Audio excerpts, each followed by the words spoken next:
hong gam kon ho chen veleu chen kan dor wel amang e khuti khati lo la kan dor me na ki gu do na ti me the o hin na along ta mi na lai ki chapa di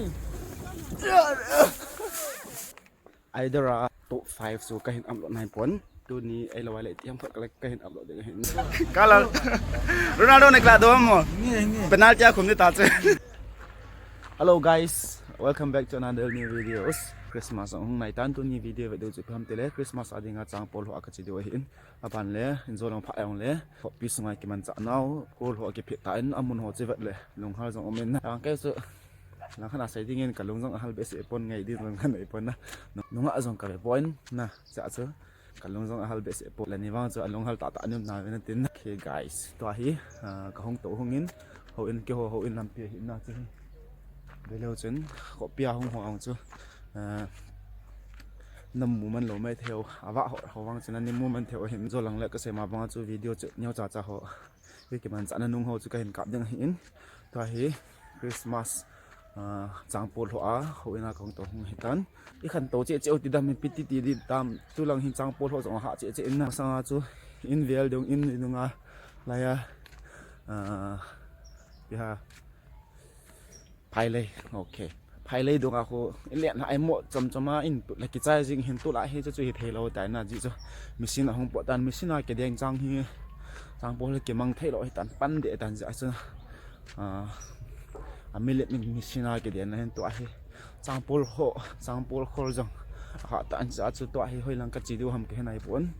so ani ve o hite guys double lane ading zani kha venya pa na chu ko husungo in ho ki phit zo ta in na velo chon chala yang hi in mun nom ta hi ne bang double lane ho phana ki phit he tan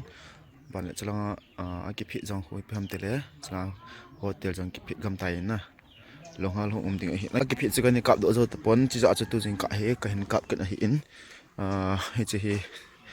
ho vi khang vil an ki vet na han lang le khosung hi zan phan ho khial ding he ta na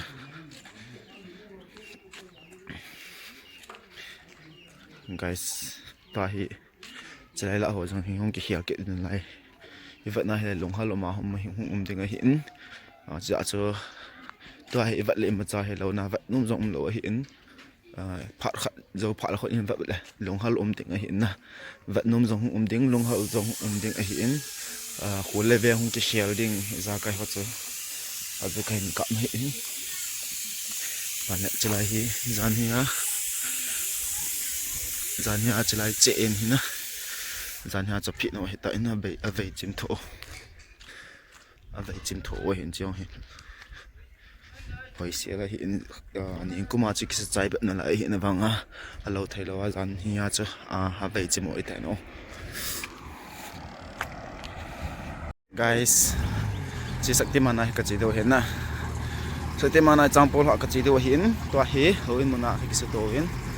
nunga gol hang jang tam lo mai thai hen na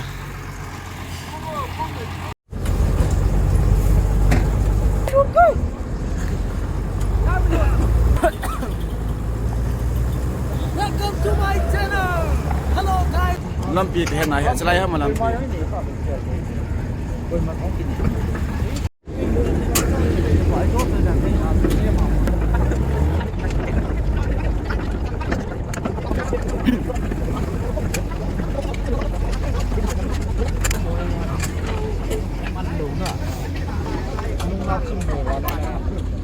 agni pa na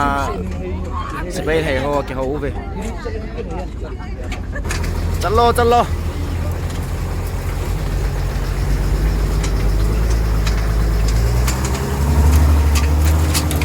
oh my god yes wow chân công thum quay na mo tor ji he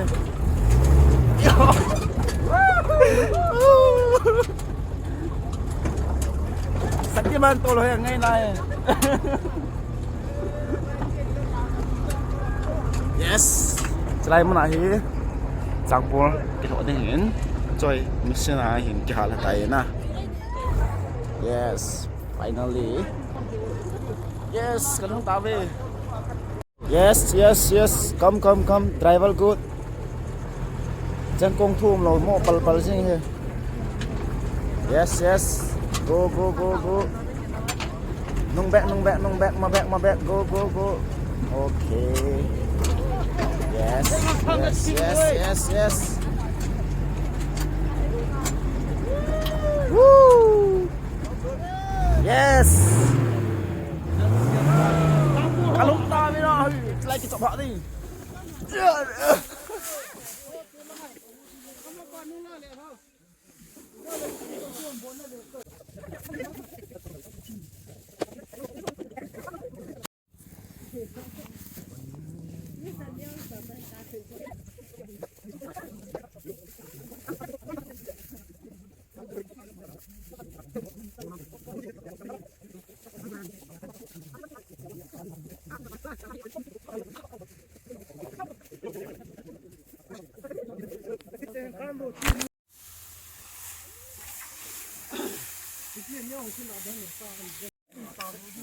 nào ai chạy tay không cái chôm lao lắm luôn nó cam hơn cái chôm lao này sáng bắt bé sẽ cái tàu ngâm hệ sáng bắt bé sẽ kia ngang cái chế tàu với na cần sổ hấp phát nó lại cần cặp cái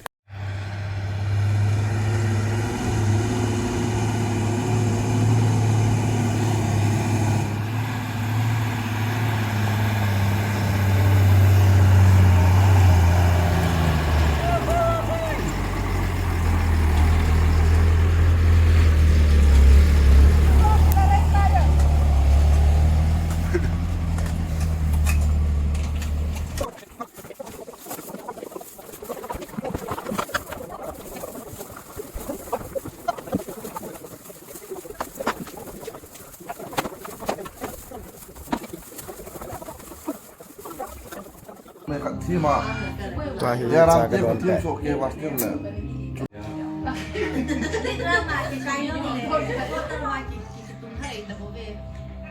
guys setelah World Cup tiket dụ họ dipindah ke laut 6 Ronaldo naik ke laut 6 kau naik ke laut ham kau mau Ronaldo ke laut kau yo siapa as kalau Ronaldo naik ke laut ham penalti aku ni tak tahu kau ke laut ham tak ada udah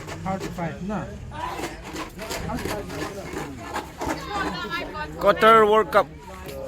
tiket lagi masuk pantai ke laut Vin nungak naik tem celaya hotel yang kita pitan đó thì lùng họ lắm lại ticket asu na zana zo hin ticket sok khana som khana hi kila hin na okay guys tua hi sekolah di kong dotan ke sekolah ni tahu vin na tu lại exam ka bolo vin tu ni ki panding hin na final exam hin tu ni exam ki panding chu jong le tu nya khop ma ikiman cha na ho anung chu ka hin kap ding hin lung hal om the na cái vang chu ka se sa banga chu lung hal la jong ka nei di pon na ahung gam kon ho cái sai jong om men ten na anh veo hetin tu nya hi ka hin kap ding hi jing ka ka kiman cha ne ka hin kap dan tua hi pi kan kap dam tele na gi naw kem ho ai lawai le ho le ki sa na wa alien khom na ho na pan hotel mun ho chu ka hin kap ding hi an veo hetin na guys lai veo ven chla hi zil phai gambi ho umna na zil phai gambi ho umna ban le chalang ho hi mong bung lang ho hi ti lang ho chu hi in veleu chen ta hi bon kya ngim sa hi tan zan ni kha vinya chu kal hip ho hin kal hip naw ni kho nia chu ka kap gut le lai ki su mo to na cha chu battery ka ne ha ka hin kap zo lo hi tan veleu chen chalai la hin thil anian ho ki no ne na chu hi som do thing lo lai ngan chang ta bang a hin ning si jang om men chalai la bu hoi pi ho ke le manga ban le ning si le man nam yo anam sin na ai banga lo thei lo a hin na ki pun khom na chu ti ding mong a hin ai jong le ani veo hetin ban chỉ là hi zania clip na wa khawya clip mas pe ni wa yong chu pi kam mu bam tele tam pe na ke mu theina da hlau chu pam tele underwear na pasal underwear tamin kahal khop thu po vin aban azing in jong tampi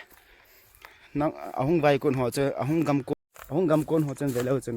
elo la gelo chen ka underwear amang e khuti khati elo la kandol me na ki gu do na ti me the o hin na to hol mo na ti me the na wa na da la o ha mi pi ti ham ka he ta pon underwear bep chu tampi ke mo in ke kholan la le he kare do zo ni za am khai ke khol do de hin guys je ven che chlai hol ke sa hin to hin bon sken am ta pon laya gu tham kha am na lain ba le laya hol sa naw hi den khom naw ho che be wo ma le chilanga in chung langa tin ke da ho da bon ke na ke la hatan lai volleyball ke chip na hin chlai stage fang hi ke la do nai pon na ti ke la do dam ke he pon asa jong chu bang ke la len asa sangin phi jong ke la che ke ni buinangan hin tu ni hi exam to hi le school ka honga hi cham khai ka hin la hin student ho ahong pantan ka hi exam ki panding hi tain na okay guys ai jan bo chu hi tan tina tu ni video i bolding ho chu nong sit ten subscribe zo ani bol he tin na like zo ani bol he tin aban le ka se nong ki kha chu pham tele either top 5 so ka hin upload 9 pon tu ni ai lawai le tiam phak ka hin upload de hin na subscribe ani bolo hetin chang channel akin hetin either top 5 hong ki upload ba de tan abale either top 5 kain upload zo pha le pi kan upload dam choreography ti ho chu kain upload ki ding hin culture so wang chu kala ta pon abale lam ho jong kala ta pon kala kham kham chu kan upload na hin ani ve hetin na ani nga ajing heti so bye.